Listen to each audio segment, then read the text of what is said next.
stuff. That's the thing, is that sometimes you get stuck on something, sometimes you're like, I can't get this scene to go, but I know what happens next. The advice is write what happens next. You know, if you're stuck, don't sit there and grind your gears because you're not going to get any further. So, quick question. How many of you have ever heard of Frank Herbert? Dune. Dune. Spice must flow. Arrakis, Desert Planet. Okay, Dune. Quintessential sci-fi novel of the last 50 years. Spawned a whole bunch of just spin-off series. It inspired things like Stargate, a whole bunch of others. Really cool Iron Maiden song. Frank Herbert went to 34 publishers with Dune, and every time he was rejected. 34.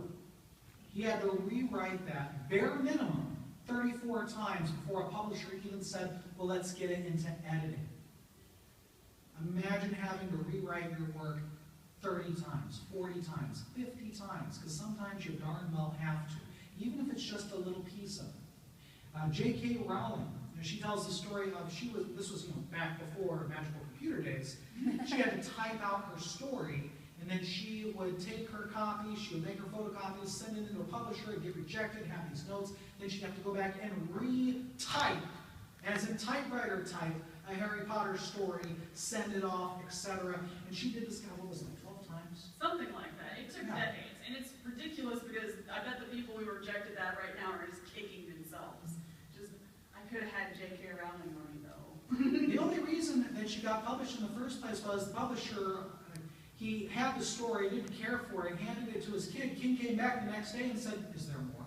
What happened next, though? At that point, they realized, there might be money. You're going to do rewrites. People are going to tell you to get rid of story parts that you really like. They're going to tell you to chop things or change things or edit things, and you know what? Listen to them. Listen to them. You don't have to do everything, but listen to what they have to say. You've got tunnel vision. Yes, you have tunnel vision about your story. You totally do, because it's yours and you love it, and it's the best thing in the world. But you're not going to see the flaws. Your editors will.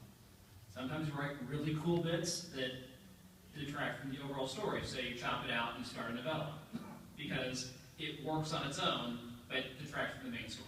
What are you trying to say? What are you trying to say? Nothing. All right, so we are running a little bit up on time. Let's talk about marketing.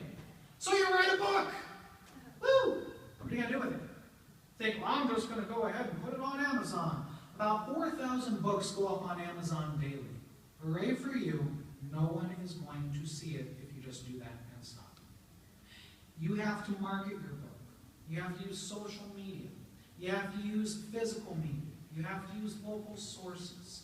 You have to talk to bookstores, talk to comic stores, talk to libraries, talk to anybody that will listen about your book, because it won't be an overnight success. No offense to your story. It's just there's so much out there. It's going to take time to build up that momentum. Use Facebook. We've used darn near everything over the last 4 years or so to try to push our story. And I can tell you right now, Facebook marketing works. They've got this down to a science. They really do. Google AdWords works. It sounds weird, but it totally does work. Twitter works. Instagram works. Beyond that, I wouldn't waste too much money on Bing. No offense to Bing. Nobody uses Bing. I wouldn't waste too much on Yahoo or email marketing, but websites work. One thing people will always ask is, well, do you have a website? You know what? Drop $100 for an annual subscription, go to Wix, go to Square, grab a template, load up a file, boom, you've got a website. You need a graphic? You need a cover? Go online, drop $30, go to Adobe Stock, take a look at what they've got, download some images, grab a Photoshop subscription for just a month, play, watch a YouTube tutorial, build something, but get something out there. Also, going back to the library thing, most local libraries do in fact have computer programs that they offer for free. So if you happen to be one of those people who is terrible at art, you can go there and figure out how to do the